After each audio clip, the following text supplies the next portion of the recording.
Hey guys, James and I here, Emerald City Guitars, for another pick of the day. To my right, I have one that just walked in maybe a couple hours ago.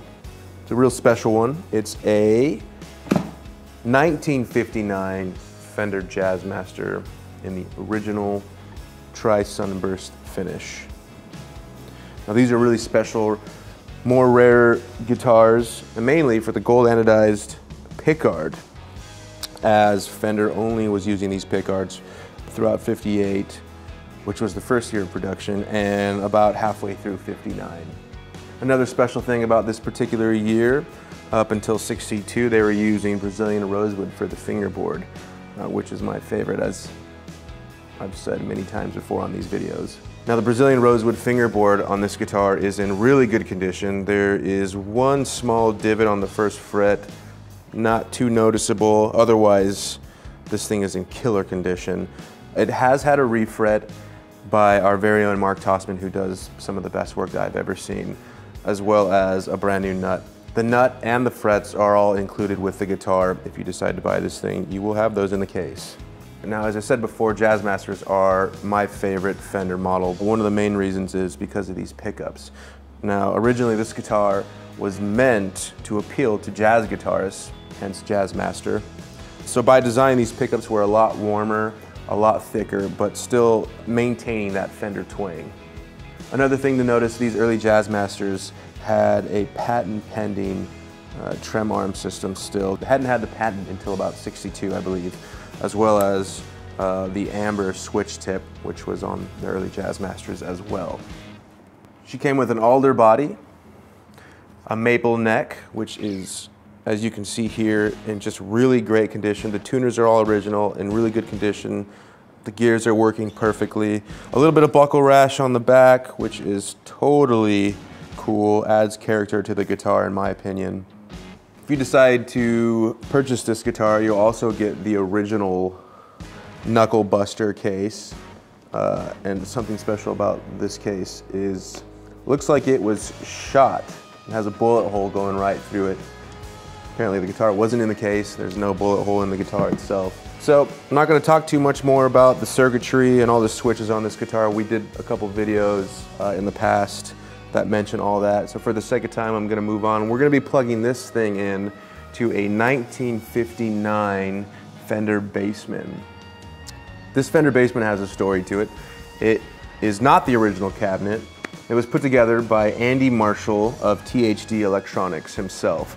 It's a 30-year-old cabinet, originally meant for a THD amp. It's got the original chassis, the original output transformer, a non-original but vintage power transformer. There's no markings or numbers. It does look like a vintage Fender power transformer, but we're not totally sure.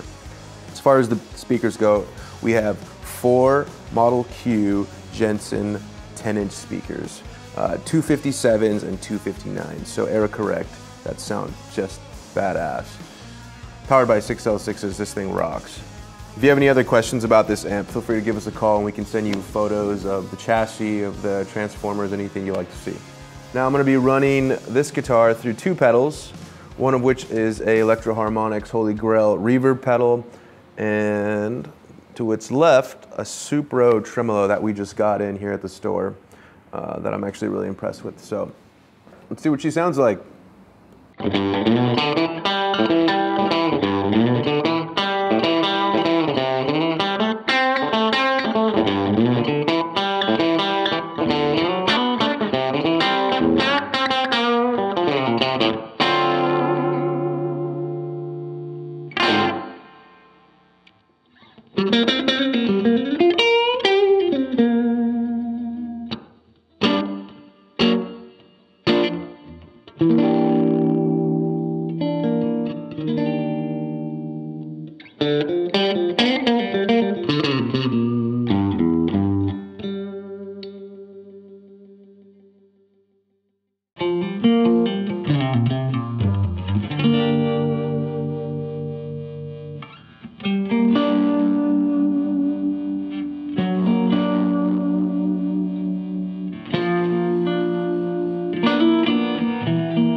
There you have it. We have a 1959 original Fender Jazzmaster, ran through a 1959 Fender Bassman. Thanks for watching.